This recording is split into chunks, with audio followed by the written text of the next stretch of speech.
Today I want to talk about the 7 stages of gaslighting.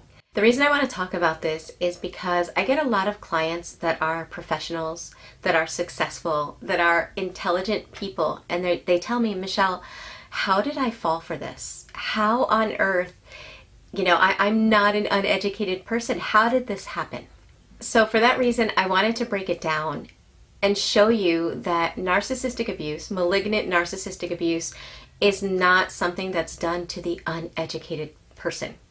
It's something that anybody can fall for because of the way it's systematically and oftentimes subtly inflicted, okay? I often liken it to when you're in the ocean, right? You're in the ocean and the waves are coming at you gently but consistently, right? They're not inflicting pain, but because they're so consistent, they have the ability to take you from where you think you are and carry you with the current. The only way to tell how far the current is taking you is by looking at your reference point, right? Whatever you left on the beach, that's yours, that's your reference point. And that's what helps you to know how far you've gone, and you are able to bring yourself back to where you want to be so you're not carried half a mile down the beach, right? And so when you're at the beach and you have that reference point, then you stay within the bounds of where you want to be. Well, with toxic relationships, oftentimes we lose our reference point. Now that's a topic for a whole nother video. But today I want to talk about how that current, or their consistent, subtle psychological manipulation, can carry you down a path that you don't even realize until you're so far down that path. So I'm going to break it down into stages.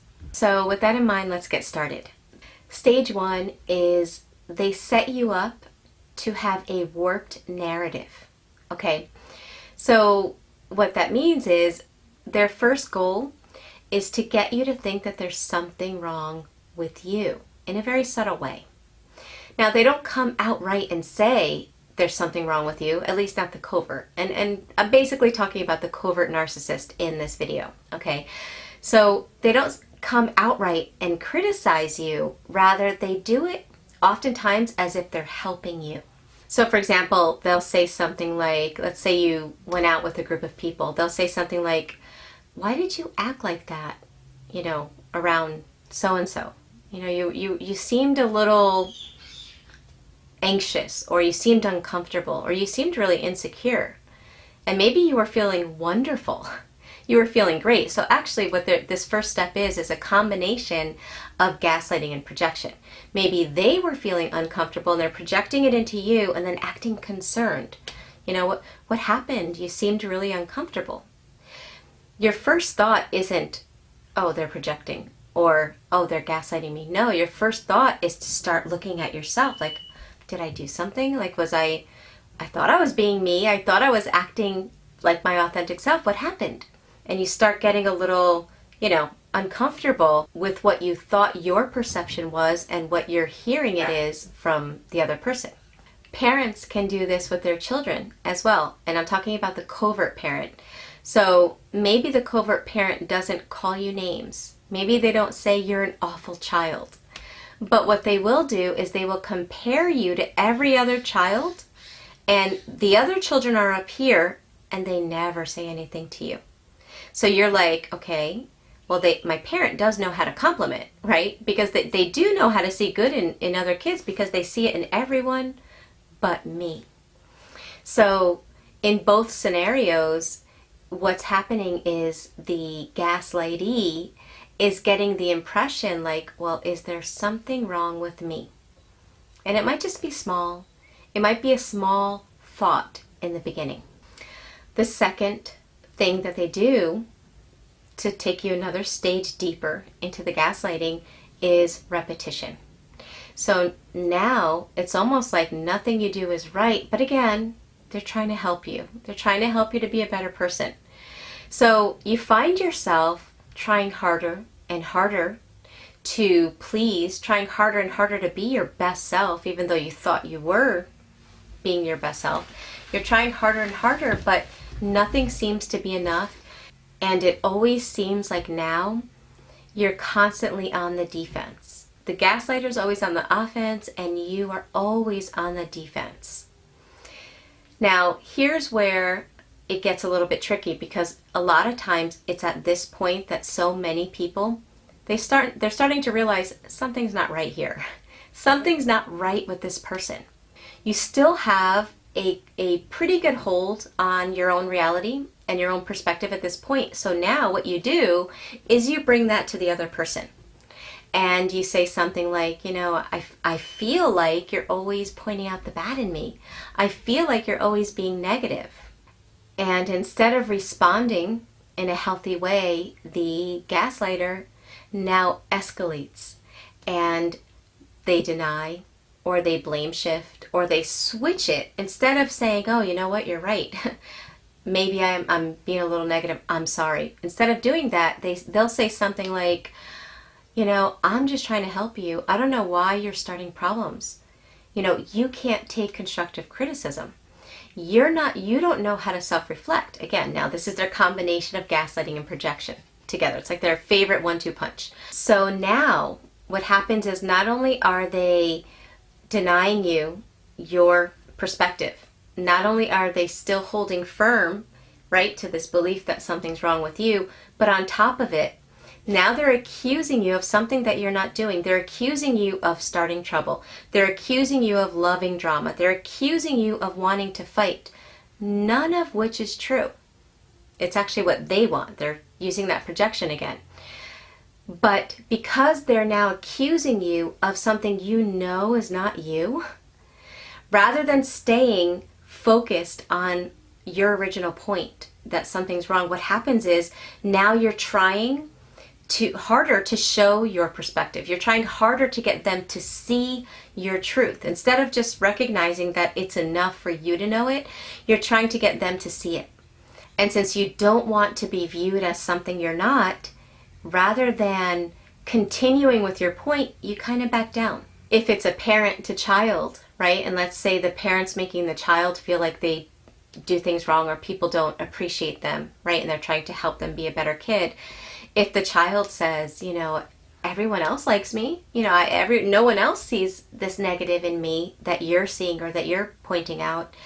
If they stand up, the same thing happens. And the parent will escalate as well by blaming, by denying, by changing it around onto the child by saying things like, well, obviously you're not aware of what's going on. I think you're just fooling yourself by thinking that, you're just wanting to think that because you're not willing to put in the effort to change. Or they'll say something like, well, if they really knew you, if they took time to know you, then they would see what I see. Again, all of those things are done to escalate, to further get you to doubt yourself and to feel like something's wrong with you. The fourth stage is where you get worn down. You've been so busy in the relationship trying to prove who you are, running harder and harder in that hamster wheel, trying to prove that you're not what you're being accused of, but that you are how you see yourself. And you're being either met with further invalidation, further denial.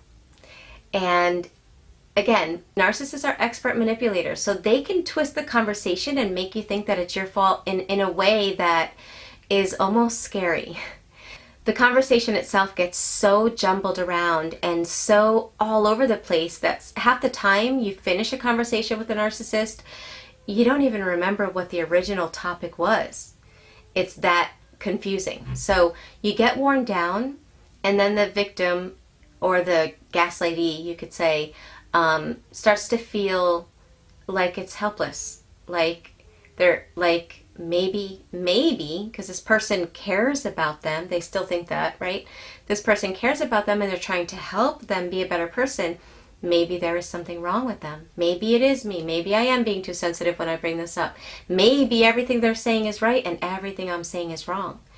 And what happens at this point is the victim begins to put so much emphasis on the other person's point of view and diminishes their own perspective in their own eyes. So it's another stage of losing touch with your core identity, with how you see yourself, with your own self-perception, and with your ability to trust your gut instinct. Number 5 is how toxic narcissists now begin, at this stage of gaslighting, they begin their hurt and rescue missions. Okay? So they will provoke you to severe anxiety. They will insult you. They will wait until you are absolutely devastated from the pain that they themselves are inflicting on you. And when you are totally hurt and devastated, they will rescue you by giving you some brief form of love, some brief form of remorse, some tiny morsel of care. And what they're actually doing is they are creating a codependent relationship between you to them. I call this stage emotional Munchausen by proxy, right? So with Munchausen by proxy, a parent will inflict physical wounds. They will get their child sick on purpose, only to be the one that saves the child and shows how much they care about the child and how much they're willing to do to make sure that child is healthy. Meanwhile, they're the ones that are provoking the illness. Well, malignant narcissists do the same thing. They provoke mental anguish in their targets by pushing them to the extremities of anxiety, fear, vulnerability. And then when they're at that state, coming in like the knight in shining armor. So again, that creates a codependent relationship with the gaslighter. And codependent, according to the Oxford Dictionary, by definition, means an excessive emotional or psychological reliance on a partner. So think about it. When the victim is at this state, right, and you're at this stage of gaslighting, and you have severe anxiety, and you're feeling something about yourself, it doesn't matter what anyone else says. It doesn't matter what your friends say. It doesn't matter what family members that love you say. They can't seem to penetrate you. They can't seem to get through to help you. The only person with the power to get through to you is the toxic person. But unfortunately, they're using that power to hurt and rescue you. And that kind of leads to the next stage, which is false hope or trauma bonding. So when the gaslightee is finally thinking, okay, this is crazy, there is no hope here whatsoever, maybe, just maybe, I should just realize that this relationship is toxic. When they're at that point, when they have one foot out the door, is when the malignant narcissist will toss a morsel of love, or they'll feel remorse, or show, or pretend to feel remorse.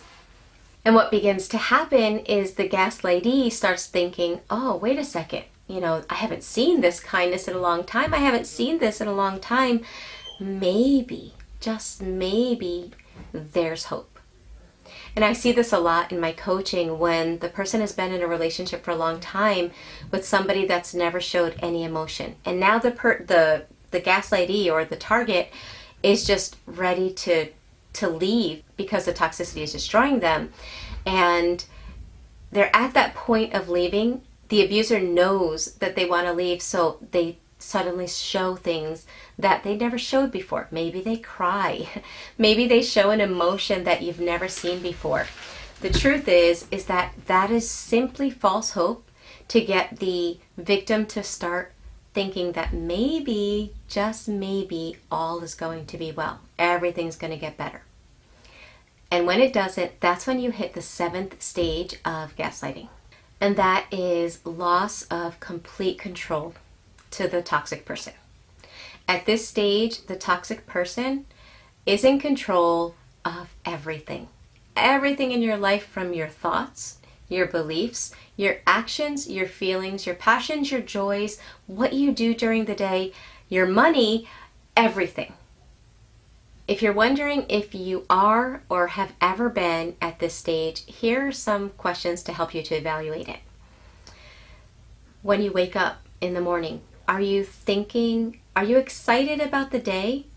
Or are you automatically walking on eggshells, trying to figure out what you need to do to make sure that that person doesn't explode on you?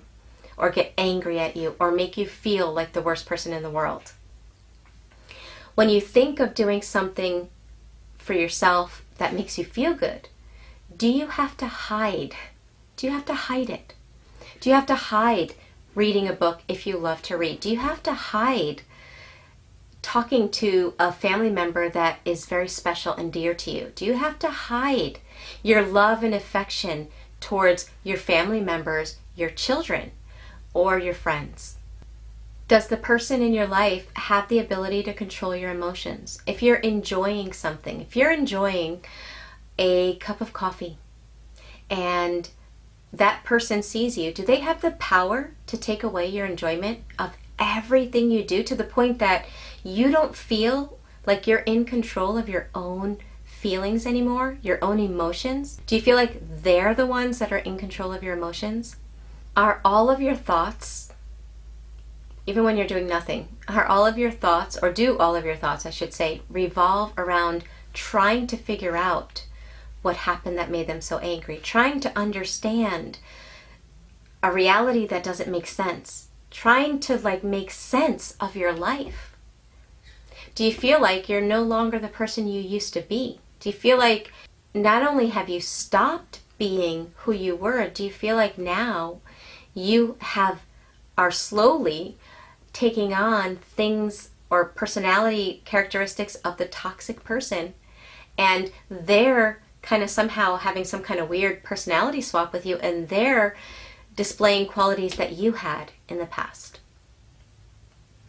I could go on, but that's a good place to start for you to begin evaluating where you're at as far as the 7 stages of gaslighting goes. And if you see yourself in the beginning stages, then the important thing, then what you need to do is exactly what you would do if you were in the ocean, not wanting to be carried away by the current. You have your reference point on the beach, right? So you're always aware of that reference point. And whenever you see yourself drifting, you come back to where you're comfortable. Well, we need to have a reference point. We need to know who we are. We need to see ourselves through our own eyes instead of granting someone else judge and jury of who we are. You have to have your own reference point. You have to know yourself. You have to have a clear identity so that if you do accidentally stumble into the arms or into the life of a toxic person, you know yourself well enough to not be carried away by the currents of gaslighting.